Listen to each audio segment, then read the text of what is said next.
Om Shanti.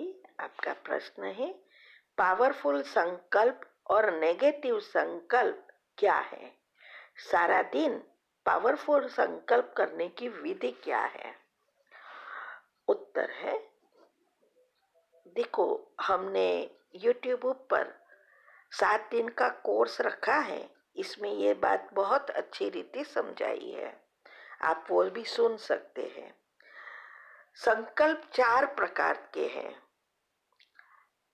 Negative, positive,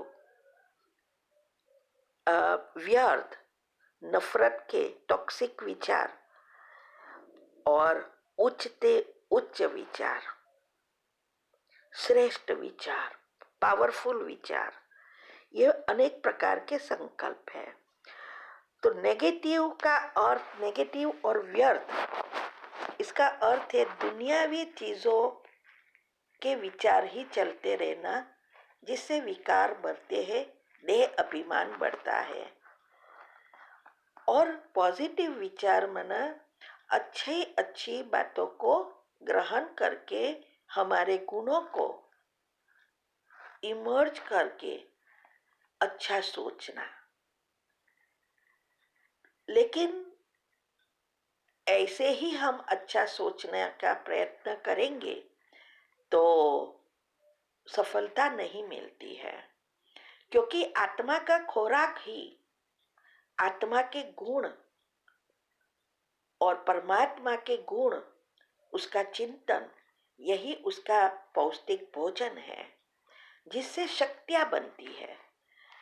तो powerful संकल्प अर्थात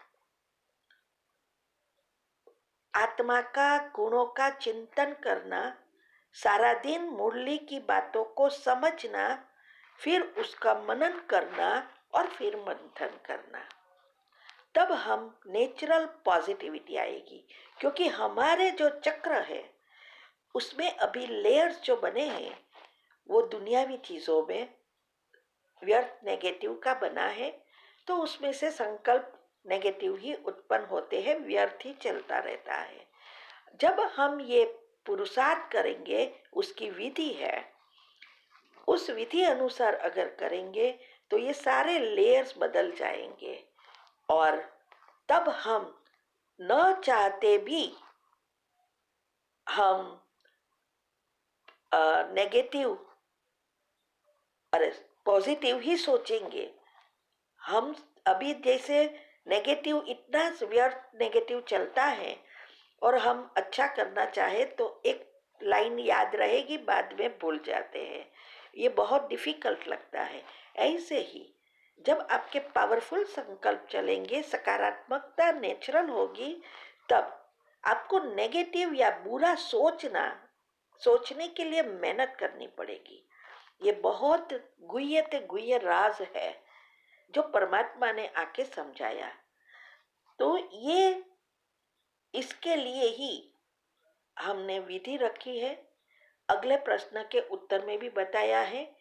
लिंक हमारे तीव्र पुरुषार्थ ग्रुप में भी आ रही है हर समय, और YouTube पर भी रखी है।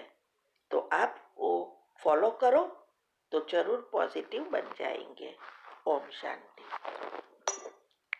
का प्रश्न है, मैंने एक क्लास सुना कि शिव बाबा के पास सिर्फ बुद्धि है और संस्कार है, लेकिन मन नहीं है। क्या ऐसा है? मैं इस बात को समझ नहीं पा रही और एक्सेप्ट नहीं कर पाई। अगर ये सच है तो शिव बाबा ज्ञान कैसे देते हैं? उत्तर है, देखो, परमात्मा को असोचता, अकर्ता, अभोक्ता, अजन्मा, ये सब उसकी महिमा है। जो दुनिया वाले भी भगवान की महिमा यही कहते हैं। तो असोचता का अर्थ ही यह है कि उसका मन नहीं है, क्योंकि ये जो मन, बुद्धि और संस्कार है वो आत्मा की फैकल्टीज है, लेकिन आत्मा की शक्ति के लेयर्स है।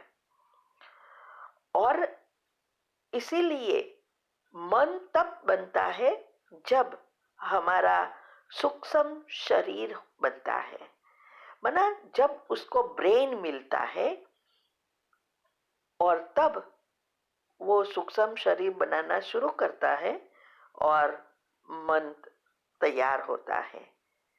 तो बाबा जो माना परमात्मा का जब अवतरण होता है ब्रह्मा बाबा के तन में, तो जो ब्रेन है वो ब्रह्मा बाबा का है। सिर्फ वो तो उसके द्वारा बोलते हैं, लेकिन वो सोचता नहीं है। जो कुछ उसमें रिकॉर्ड हुआ है वो निकलना शुरू होता है। फिर सोचता पर ब्रह्मा बाबा है, उसकी विस्तार करता है और समझाता है। लेकिन परमात्मा सिर्फ वही बताते हैं जो उसके अंदर बुद्धि में एनर्जी के रूप में सब छपे हैं, वो चीज आके बता रहा है। इसीलिए हमने कई टॉपिक में समझाया है कि दुनिया वालों की मान्यताएं, बाधाएं कैसे पूर्ण होती है जब वो नहीं देख सकता, नहीं सोच सकता। इसीलिए वो असोचता है। जिसका शरीर है उसका मन है, लेकिन जिसका शरीर नहीं है उसका मन नहीं है। ठीक है। ओम शांति। प्रश्न है, जब हम योग करते हैं तो एक है जब हम बाबा से किरणें या शक्तियां अपने में पढ़ते हैं, दूसरा बाबा बोलते हैं कि सवेरे सवेरे बाबा से बात करो, माना परमात्मा से बातें करो। तो ये दोनों अलग अलग होता है क्या? उत्तर है, देखो बाबा ने जब ये यज्ञ रचा तब पहले पहले यही कहते थे कि बाबा से बातें करो। ये बातें करते करते ही हमारा मन का परिवर्तन होता है, उठने की आदत होती है। फिर बाबा ने धीरे धीरे ऐसा भी कहा कि अभी शुद्ध संकल्पों को भी समेट लो, एक संकल्प में स्थित हो जाओ। तो धीरे धीरे पहली स्टेज से चौथी स्टेज तक पहुंचाया। तो जब हम नए नए होते हैं तो सिर्फ चिंतन करनी है, क्योंकि नेगेटिव व्यर्थ चलता ही रहता है, उसको परिवर्तन करना पड़ता है। फिर धीरे धीरे हमारी पॉजिटिविटी बढ़ेगी, तभी हम एक संकल्प में स्थित हो सकते हैं। ठीक है। दूसरा आपका प्रश्न है, जिस समय हम बाबा से किरणें लेते गए तो उस समय क्या बिना बोले सिर्फ किरणें लेने पर ही फोकस करना है? उस समय मन में क्या संकल्प रखने हैं? उत्तर है, हम रोज कह रहे हैं कि इसकी अच्छे से अच्छी विधि हमने बताई है, चारे चार स्टेजेस में जाने की। आज 2-3 प्रश्न में भी उसकी डिटेल बताई है, वो फॉलो करो। तीव्र पुरुषार्थ ग्रुप में सब लिंक आती है कि कैसे ये करना है, कैसे विजुअलाइजिंग पावर बढ़ता है और मन में एक स्वमान चलता रहता है। सभी ग्रुप में जो कुछ आता है वो रोज का रोज करेंगे तब ये सब अवस्था बनती है, ऐसे ही नहीं बन जाती। ठीक है। ओम शांति। आपका प्रश्न है, घर में मैं अकेले ही ज्ञान में हूँ। 4 दिन पहले लौकिक ससुर भी युगल को पास 10 लाख मांगे,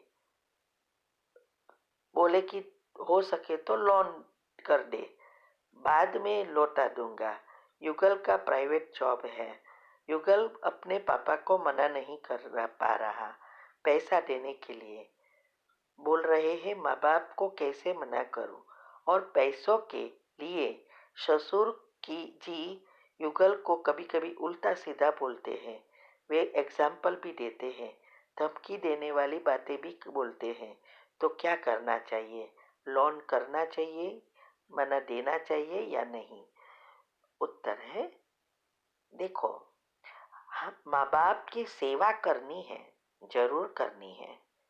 अगर घर में प्रॉब्लम है, बीमारी है, माना खाने पीने का पैसा नहीं है, वो अलग चीज है।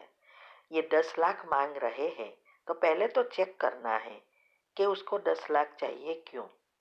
और आपके पास है नहीं तो आप ना बोल सकते हैं।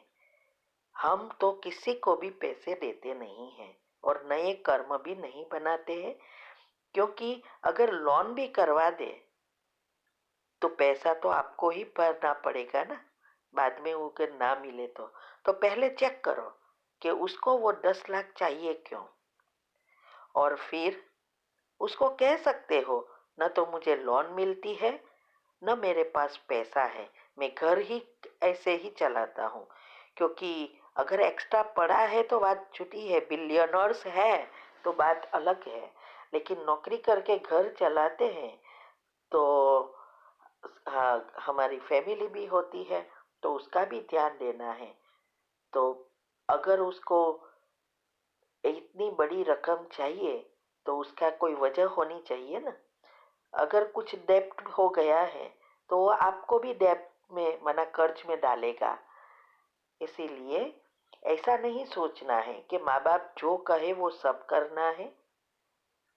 ऐसे भी माँ बाप है, बच्चे पैसे बच्चे से लेते हैं और खुद लीला लहर करते हैं, दूसरों को मान शान के पीछे पड़ते हैं। ऐसे भी माँ बाप है, तो वो पैसे सब हम देते हैं तो हम खुद कर्ज में पड़ के कर्म में आते हैं। इसीलिए सेवा करना माँ बाप की वो अलग चीज है। वो गरीब है, पैसा नहीं है खाने पीने का, उसको खाना दो, उसकी सेवा करो। उसको बीमार है तो सेवा करो, हॉस्पिटल ले जाओ। लेकिन अगर उसके पास नहीं है तो, अगर उसके पास है तो हमारी ये जवाबदारी नहीं है। ठीक है। ओम शांति।